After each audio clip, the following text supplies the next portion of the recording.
Madam madam, আপনার মতে শ্বশুর বাড়ি কাকে বলা হয়?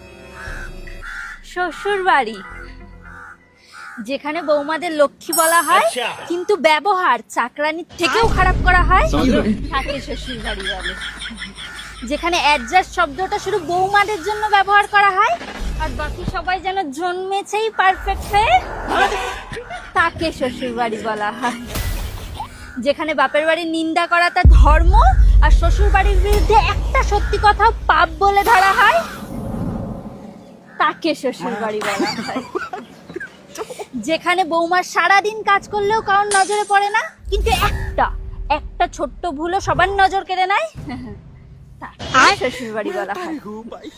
যেখানে বৌমাদের বোঝার মানুষ কম আর বোঝানোর মানুষ বেশি পাওয়া যায় তাকে শ্বশুর বাড়ি বলা হয়।